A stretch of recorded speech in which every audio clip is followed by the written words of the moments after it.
অসুস্থ বউয়ের জন্য রান্না করায় মা আমাকে বউয়ের গোলাম বলল। আমি নতুন বিয়ে করছি 14 মাস হলো। মায়ের পছন্দের মেয়েকে সেটাও নিজের প্রেমিকাকে বাদ দিয়ে তাকে কাঁদিয়ে ভেবেছিলাম মাকে খুশি করতে পারব, কিন্তু পারলাম না।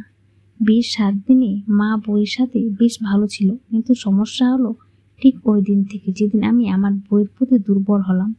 আমি আমার বউকে ভালোবাসতে শুরু করলাম।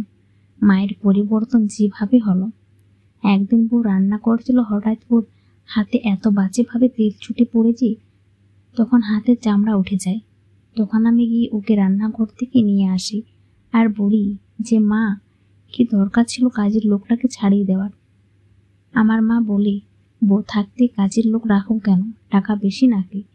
আমি ওদের মায়ের কথায় উত্তর দিয়েছিলাম, মানে কি, আমার বউ কাজের লোক? মা, ঢং একটু একটু তেল এমন পড়বেই রান্নাঘরে, তাই বলি তুই আমার মুখে মুখে তর্ক করবি? এত পিরিত তোর কই থেকে আইলো? তেলটা একটু পড়েনি, অনেক পড়েছিল। আস্তে আস্তে মা সময়া আমার বউয়ের সাথে খারাপ ব্যবহার শুরু করলো, আর আমি প্রতিবাদ করার হলো বউয়ের গোলাম। গত কয়েকদিন আগে সময়া ভীষণ অসুস্থ, ওর জোরে পেটে ব্যথায় অবস্থা খারাপ, ওর ওঠার শক্তি নাই।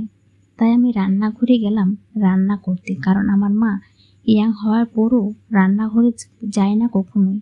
সবসময় কাজের লোক রান্না করতো আগে। তাই মাকে কিছু না বলে আমি সময়ার জায়গায় গেলাম রান্না করতে।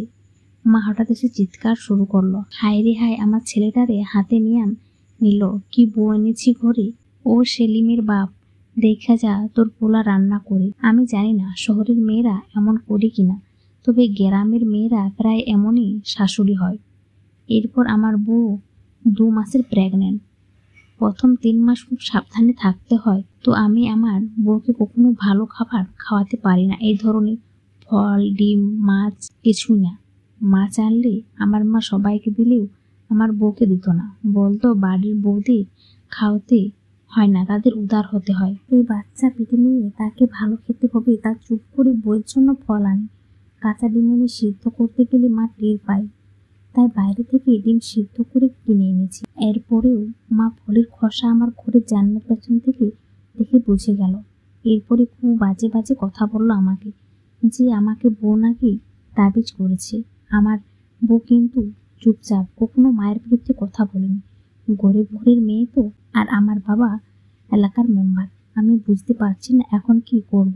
আমার মা যা কিছু করতে শুরু করেছে, তাতে আমার কি করা উচিত বুঝছি না। আমার মতো বিপদে পড়ে আপনাদের কাছে এক ভাই পোস্ট করেছিল, তাই আমিও আমার লেখা পাঠালাম। দয়া করে সবাই বলুন আমার এখন কি করা উচিত।